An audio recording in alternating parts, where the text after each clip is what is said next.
Ya, aku kembali lagi untuk sharing dengan teman-teman mengenai beasiswa PDP, khususnya beasiswa kewirausahaan dan untuk program MBA. Gimana tips untuk memilih sekolah dan juga untuk memilih jurusan MBA yang sesuai dengan keinginan teman-teman.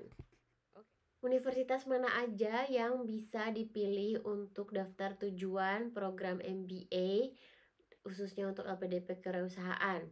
Kalau ini kalian bisa cek langsung di website LPDP, itu ada listnya, bisa dilihat langsung. Dan kurang lebih pasti sama dari tahun ke tahun. Kemudian yang pertama aku akan bahas gimana tips untuk memilih negara. Oke, jadi kalau untuk aku pertama mulai dari benua dulu. Apakah aku mau di Eropa, di Amerika, ataupun di Asia, atau di Afrika. Dan kalau aku personally memang aku mengincar kampus-kampus di benua Eropa. Makanya aku fokus tujuannya universitas yang ada di benua Eropa. Dari list yang ada di LPDP, aku list beberapa yang jadi prioritas aku. Kemudian yang kedua, tips untuk memilih negara. Tadi saya sudah menyebutkan bahwa prioritas saya adalah benua Eropa. Dari benua Eropa tersebut juga saya harus memilih negara mana nih.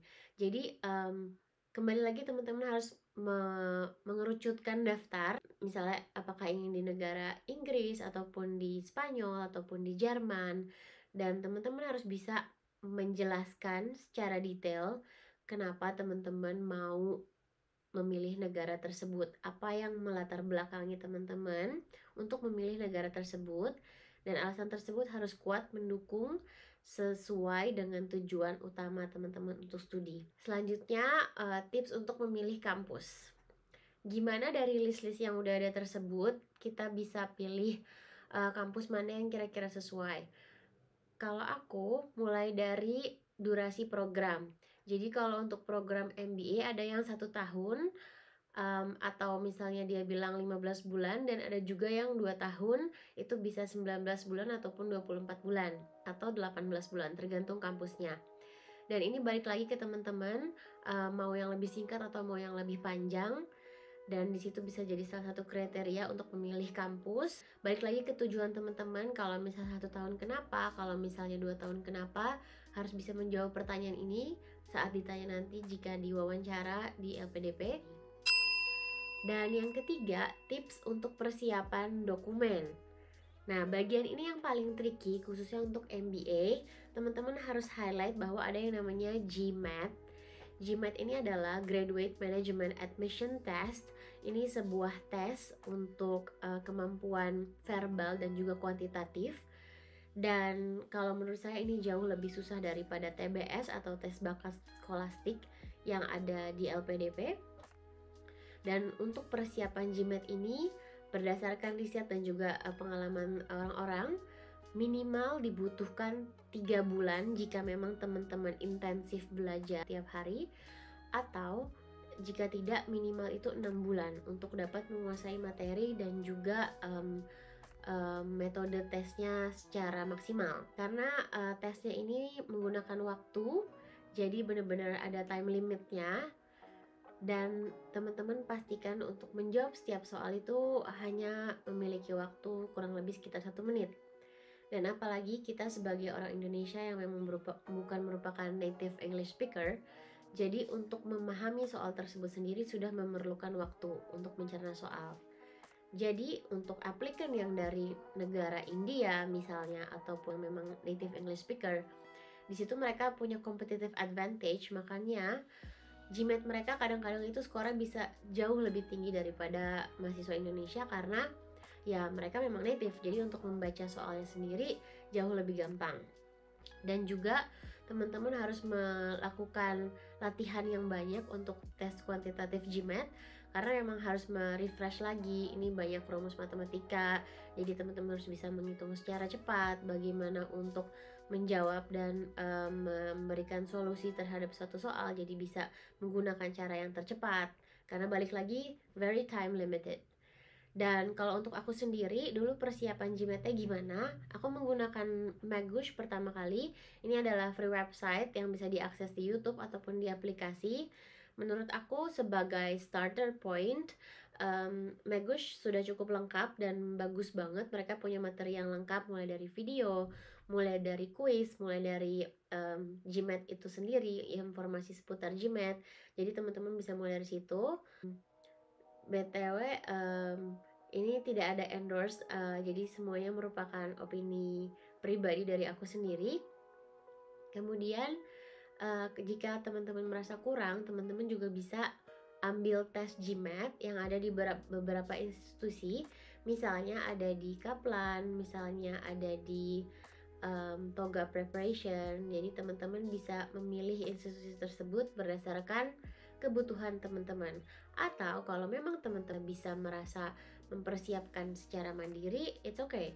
Jadi ini teman-teman yang tahu sendiri bagaimana kebutuhan dan kemampuan teman-teman masing-masing untuk mencapai target skor yang diinginkan ataupun yang diharuskan oleh kampus tujuan teman-teman.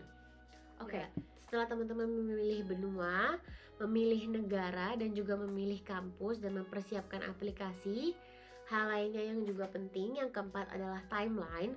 Karena untuk application MBA ini biasanya terdiri dari beberapa ronde. Jadi teman-teman harus cek dan juga harus highlight di masing-masing kampus berbeda. Ada yang hanya 2 ronde, tapi ada juga yang 4 ronde. Nah, disinilah strategi teman-teman, gimana teman-teman memprioritaskan mau daftar kampus yang mana. Apakah teman-teman fix saklek harus di kampus itu, jadi misalnya bener-bener fokus untuk persiapan di kampus itu, atau teman-teman mau mempersiapkan lebih dari satu kampus, jadi sebagai backup bisa kampus pertama atau kampus kedua. Jadi pastikan teman-teman memiliki Excel sheet untuk men-track jadwal teman-teman sehingga semuanya bisa sesuai dengan deadline aplikasi.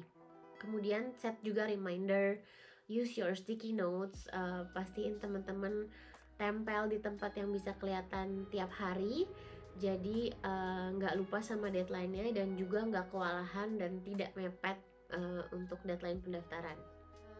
Penting juga untuk teman-teman menghubungi admission team dari kampus itu sendiri untuk mengetahui update terbaru dari program yang ada di kampus tersebut. Jadi melakukan konsultasi dengan admission team, biasanya mereka akan membantu kita dari segala sisi. Jadi mulai dari living condition, kemudian untuk daftar, pembayaran dan sebagainya, itu bisa tanya lebih detail. Dan yang paling penting juga, coba teman-teman hubungi current students atau alumni Indonesia yang sudah pernah kuliah di kampus tersebut. Hal ini membantu banget karena teman-teman bisa mendapatkan gambaran secara lebih detail bagaimana programnya, bagaimana pengalaman mereka di kampus tersebut. Kemudian apakah ada perbedaan sebelum berkuliah di sana dan setelah berkuliah di sana, mungkin bisa mendapatkan new fresh point of view bagaimana langsung dari pengalaman mereka. Kemudian penting juga karena kadang-kadang mungkin teman-teman bisa meminta bantuan untuk mereview aplikasi ataupun mock interview, jadi persiapan teman-teman bisa lebih matang.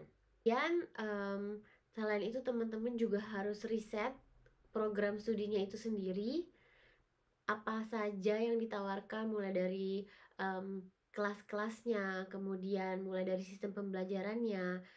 Kalau MBA apakah itu case study base ataupun misalnya lecturing.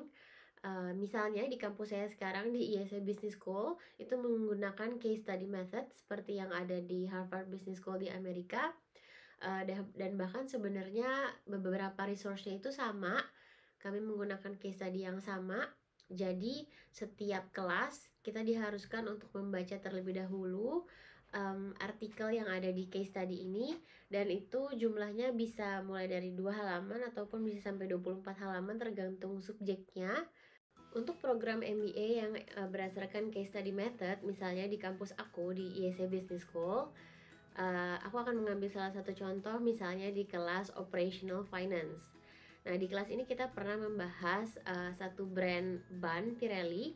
Kemudian kita benar-benar membahas secara detail bagaimana di perusahaan itu ownernya itu menggunakan metode apa untuk financing mereka. Dan kita harus memutuskan metode financing apakah yang bagus dan harus diambil dengan kondisi perusahaan saat itu dan juga apa resikonya. Jadi kurang lebih kalau metode case study ini benar-benar aplikatif berdasarkan pengalaman yang sudah ada dari baik itu dari perusahaan ataupun dari individual. Kemudian kalau di beberapa kampus lain ada juga yang metodenya itu lecturing. Jadi kurang lebih sama seperti yang sudah ada di Indonesia. Profesornya akan mengajar, memberikan materi, kemudian kadang-kadang mendatangkan narasumber yang memang expert di bidangnya dan sifatnya lebih mendengarkan perkuliahan tersebut. Dan untuk durasi kelas juga macam-macam. Kalau di IEC ini 1 jam 15 menit per kelas, dan kalau di kampus lain ada yang 3 jam ataupun 2 jam tergantung kampusnya. Tips yang kelima, yang terakhir, jangan lupa banyak-banyak berdoa teman-teman, karena semuanya tidak akan terjadi tanpa bantuan yang maha kuasa Allah Subhanahu wa Ta'ala ataupun sesuai dengan agama teman masing-masing. Dan juga make sure you stick to your note, to your deadline. Pastiin teman-teman itu persiapkan semuanya sesuai jadwal, jadi nggak keteteran di akhir. Okay, I'm gonna make the next video. See you around and stay tuned. Ciao, hasta luego. BTW aku bikin video ini sambil ngabuburit 18 Ramadan 1444 Hijriah. Selamat berbuka puasa. Assalamualaikum warahmatullahi wabarakatuh.